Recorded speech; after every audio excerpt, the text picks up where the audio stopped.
0 degrees C. Okay, take the higher gauge. There's two pressures, but they're damn near the same. I don't know why they've got two pressure readings. They take from the same pipe, basically. So you only get a difference in flow. Pressure drops slightly. Anyway, it's about 10 point something, 10.5 maybe. Yeah, so that's 11.5. Yeah, so you go to 11.5. Yeah, 11.5.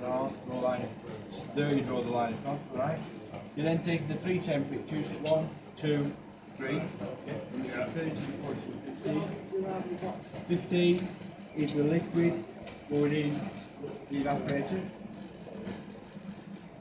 14 is as it leaves the compressor. That's the 14 as it leaves the compressor. Yeah. This one, 13 is as it leaves the evaporator. That should be cold. 11 degrees, 11.5 degrees. So we had 0 degrees here. We look at 11 degrees, mark that down until it comes onto that horizontal line. These are lines at constant temperature. So basically 50 degrees goes up there. Yeah? 50 degrees up there, and goes across to 50 degrees there, then goes up. The next temperature on what we're going to compressor, 50. Off. 14,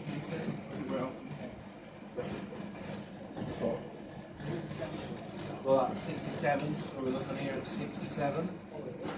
Take that line down until it reaches the 11.5 horizontal line. Yeah? That's point 1, point 2.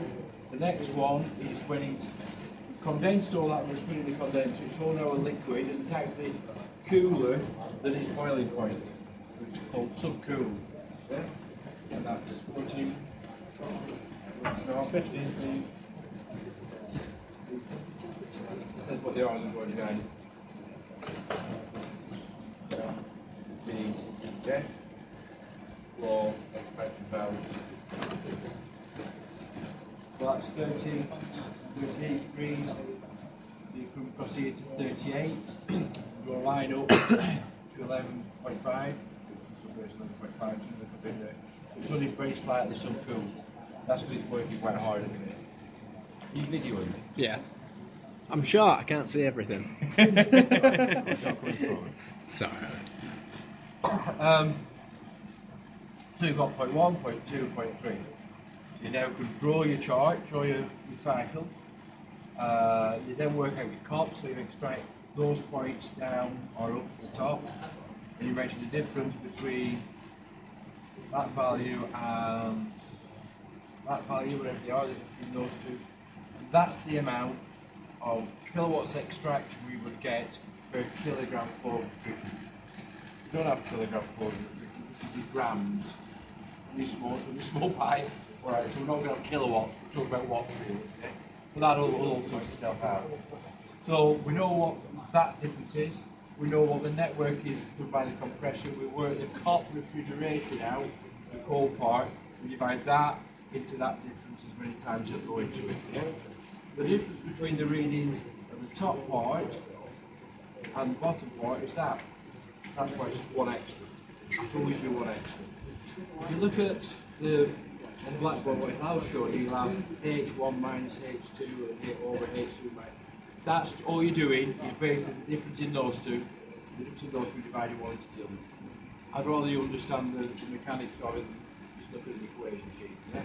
You do exactly the same for COP for a heat pump. You want more, that's fine. What we can do more with this, what I want you to do is work the COPs out.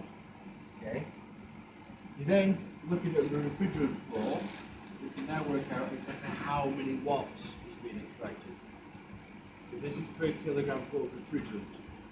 If you know what the flow of refrigerant is, then that you multiply kilojoules per kilogram by kilogram per second, you get kilojoules per second, which is kilowatts. Yeah? So that gives you actually watts of energy. It's in watts, not kilowatts. And that in essence is it. Yeah? So if we know what that's taking, it makes sense that we're absorbing so much that you can actually have 240 volts. Look at the watts, work out the current it should be taking. Yeah? At a later stage, when you do the whole system next year, we'll be measuring the current of the compressor and everything. Yeah? We'll do more electric side. questions on that? No?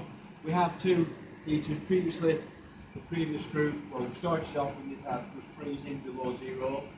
We put one preheater on it, yeah, to warm it up. We've now got two preheaters on it, so your reading is different than the tea before you, yeah, you'll be slightly higher.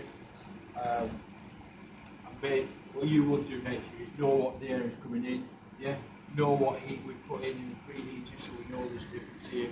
Do an energy balance there, do an energy balance here, do an energy balance, do an energy balance both of those systems. But for now, we're just focusing on there. So, two pressure readings, three temperature readings, flow readings, and that's about it. Okay? If you go in the aisle in the middle,